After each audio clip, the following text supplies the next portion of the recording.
ایک مرتبہ بغداد شریف کی سرزمین پر کچھ محلے والوں نے یہ پلان بنایا کہ عبد القادر کی ولایت کا مذاق بنانا ہے، عبد القادر کی ولایت کا مذاق اڑانا ہے، اس کی ولایت کو لوگوں کے سامنے کمزور دکھانا ہے کہ اس کے پاس کوئی ولایت نہیں ہے۔ لیکن انہیں کیا پتا تھا کہ رب تبارک و تعالیٰ نے غوث پاک کو یہ مرتبہ عطا کیا ہے کہ وہ مردوں کو زندہ کر دیتے ہیں اور زندے کو مردہ کر دیتے ہیں، یہ حضور غوث پاک کی شان ہے۔ تو محلے والوں نے پلان بنایا، ایک نوجوان سے کہا کہ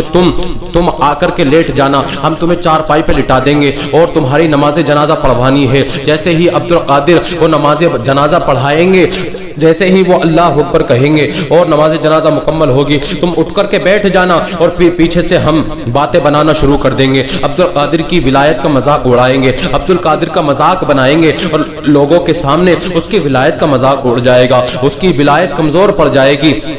لیکن جب انہوں نے ایک نوجوان کو بتایا، ایک نوجوان کو سٹایا، اس سے بات چیت کی، یہ پلان بنایا، تو ایک نوجوان جب آ کر کے لیٹ گیا چارپائی پہ تو لوگ چارپائی کو اٹھا کر کے لے کر آئے۔ میرے غوث پاک حضور غوث پاک رضی اللہ تعالی عنہ، آپ بغداد شریف کی سرزمین پر جامع مسجد کے اندر سے نماز پڑھا کر کے نکلے۔ جیسے ہی آپ نماز پڑھا کر کے نکلے ہیں، جیسے ہی آپ نماز پڑھا کر کے نکلے، لوگوں نے آپ کے دامن کو پکڑ لیا، حضور آپ کو ایک نماز جنازہ پڑھانی ہے، آپ کو ایک جنازے کی نماز پڑھانی ہے۔ جیسے ہی اتنا کہا، حضور غوث پاک نے کہا کہ کسی اور سے پڑھوا لو، لیکن جب ان لوگوں نے کہا، اصرار کیا کہ نہیں حضور ہمیں آپ سے ہی پڑھوانی ہے، ہمیں آپ سے ہی نماز جنازہ پڑھوانی ہے، جب حضور غوث پاک آئے تو حضور غوث پاک جیسے ہی مردے کے پاس میں کھڑے ہوئے، چارپائی کے پاس میں کھڑے ہوتے ہیں، حضور غوث پاک کہتے ہیں صفحہ درست ہو گئی، لوگ کہتے ہیں ہاں صفحہ درست ہو گئی، کہتے ہیں اب میں نیت باندھوں، کہتے ہیں ہاں نیت باندھ لو۔ جب حضور غوث پاک نے دیکھا کوئی مردہ نہیں ہے بلکہ یہ شخص جو چارپائی پر لیٹا ہوا ہے یہ تو زندہ ہے، تو حضور غوث پاک نے ارشاد فرمایا، لوگوں ذرا یہ بتاؤ یہ نماز جنازہ کس کی پڑھانی ہے، مردے کی پڑھانی ہے کہ زندے کی پڑھانی ہے؟ ذرا یہ تو بتاؤ، زندے کی پڑھاؤں کہ مردے کی پڑھاؤں؟ لوگوں نے کہا حضور مذاق کیوں کرتے ہیں، مردہ ہے تو مردے کی ہی پڑھانی ہے، مردے کی پڑھانی ہے۔ کہا مردے کی پڑھانی ہے؟ کہا ہاں مردے کی ہی پڑھانی ہے۔ حضور غوث پاک نے نیت باندھی اور نماز جنازہ پڑھا دی۔ جیسے ہی جب سلام پھیرا تو وہ جو شخص جس کو پلان بنایا گیا تھا کہ تو اٹھ کر کے کھڑے ہو جانا، ہم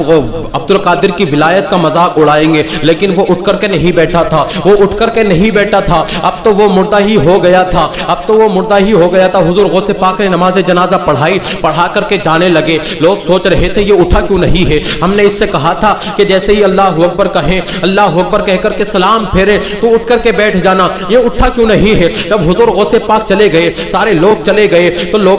جب سارے لوگ چلے گئے تو وہ لوگ آئے جنہوں نے پلان بنایا تھا اور آ کر کے اس کے پاس کھڑے ہو کر کے کہتے ہیں تو اٹھتا کیوں نہیں ہے، تو اٹھا کیوں نہیں ہے، تجھے کیا ہو گیا ہے؟ جب آ کر کے اس کے چہرے سے چادر کو ہٹایا ہے تو دیکھتے ہیں وہ واقعی مر گیا تھا، وہ مردہ ہی ہو گیا تھا اور نماز جنازہ بھی مردے کی ہو گئی تھی۔ اللہ اکبر کبیرہ۔ لوگ کہنے لگے ارے یہ تو مر گیا ہے، اب اس کا کیا کیا جائے؟ لیکن کسی نے کہا تھا کہ اللہ کے ولی کی ولایت کا مذاق اڑانے کے لیے یہ پلان بنایا تھا، تمہیں پتہ نہیں ہے کہ وہ غوث پاک ہیں، وہ مردے کو زندہ کر دیتے ہیں، تو تمہیں سوچنا چاہیے تو وہ زندے کو مردہ بھی کر سکتے ہیں۔ اب سارے لوگ قدموں میں گر گئے۔ قدموں میں گرنے کے بعد میں حضور غوث پاک سے عرض کرنے لگے، حضور ہم نے آپ کی ولایت کا مذاق بنایا تھا، ہم سے غلطی ہو گئی، ہم نے پلان بنایا تھا کہ آپ کی ولایت کا مذاق اڑائیں، حضور ہمیں معاف فرما دیجئے، ہم نے کہا تھا کہ زندے مردے کی پڑھانی ہے تو آپ نے مردے کی ہی پڑھا دی۔ حضور غوث پاک فرمانے لگے کہ میں نے تو تم سے پہلے ہی پوچھا تھا کہ مردے کی پڑھانی ہے کہ زندے کی پڑھانی، تم ہی نے تو مجھ سے کہا تھا کہ حضور مردے کی پڑھانی ہے، تو میں نے مردے کی نماز جنازہ پڑھا دی۔ اللہ اکبر کبیرہ۔ اب لوگ کہنے لگے، رو رو کر کے گریہ بازاری کرنے لگے اور کہنے لگے، حضور جب آپ نے مردہ کیا ہے تو آپ مردے کو زندہ بھی تو کر دیتے ہیں۔ اللہ اکبر کبیرہ۔ اتنا کہنا تھا، حضور غوث پاک نے کہا کہ نہیں